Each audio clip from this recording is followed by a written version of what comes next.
Uma das coisas que era muito comum no tempo de Jesus e hoje é muito normal acontecer todos os dias em todos os lugares, é pessoas que tentam escravizar outras.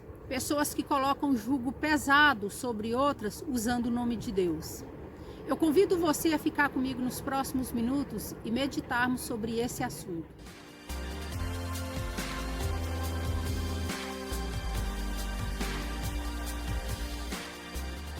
O capítulo 12 de Mateus é um dos capítulos mais interessantes.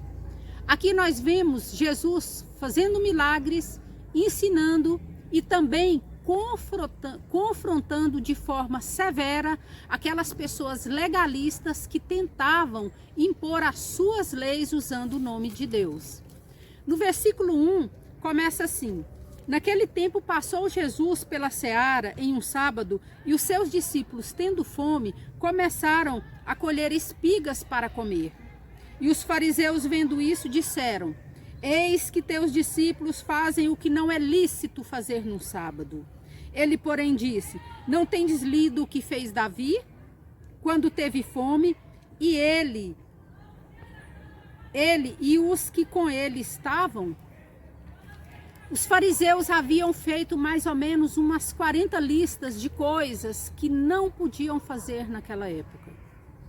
Então eles ficavam observando todos os passos de Jesus, procurando erros no seu comportamento.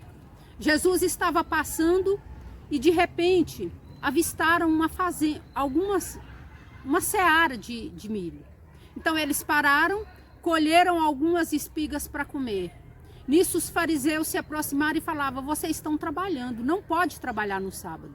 Eles sabiam muito bem que Jesus não estava trabalhando, não era um lavrador, mas eles estavam pegando apenas algumas espigas para comer.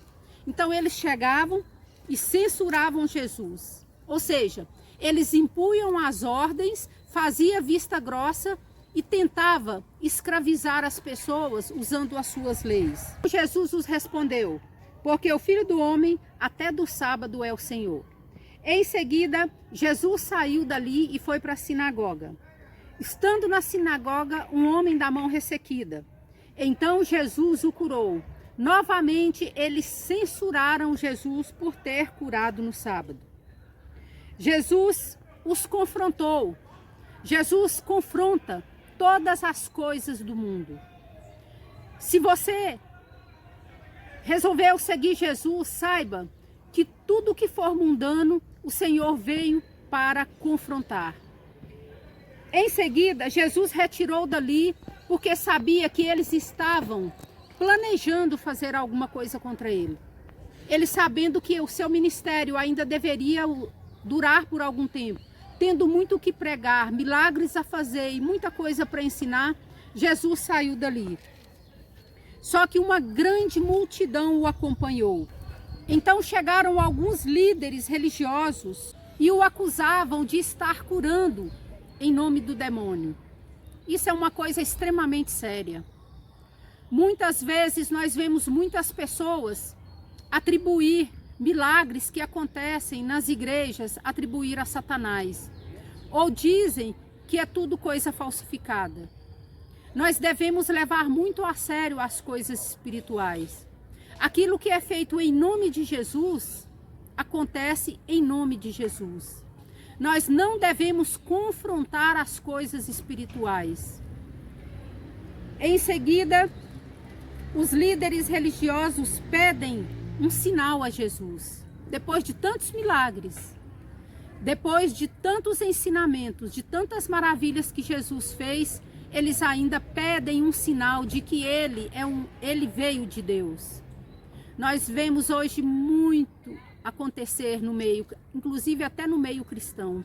Muitas pessoas dizem: eu só acredito se Deus fizer determinada coisa na minha vida. Eu só acredito se Jesus fizer um milagre na minha vida. Eu costumo dizer que quem precisa de um milagre, Jesus só faz milagre na vida daquele que precisa muito. E quando você precisa muito de um milagre, pode ter certeza, é porque você está sem saída. Você não tem mais a quem recorrer. Então, é melhor crer antes de acontecer o milagre. Eles pediam o milagre porque eles não acreditavam que aquele era o Messias, que aquele era o Salvador, como hoje muitos não acreditam. Em seguida, Jesus fala sobre a família. Ele chega no templo e está lá pregando, quando alguém chega e fala para ele: olha, a sua mãe está te chamando. E ele disse: quem é a minha mãe? E ele aponta para os discípulos e diz: a minha mãe, o meu pai, a minha família são esses. Não que Jesus estava desfazendo da sua família, mas ele estava agregando. Ele quis dizer que todos aqueles que viriam depois dele e congregassem e fizessem parte da mesma fé, esses seriam a sua família. Que você possa hoje meditar na palavra de Deus. Que você passe a conhecer a palavra de Deus e não aceite jugo de instituições que escravizam as pessoas por falta de conhecimento e em nome de Deus. Que você conheça a palavra de Deus para que você seja uma pessoa livre. Muitas vezes uma pessoa abandona o mundo e vai para a igreja. E depois é outro trabalho. Deus tem que libertá-las da igreja. Que você conheça verdadeiramente a palavra de Deus para não ser escravizado. Que você jamais venha confrontar o Senhor. E que você venha fazer parte dessa grande família do Senhor Jesus Cristo.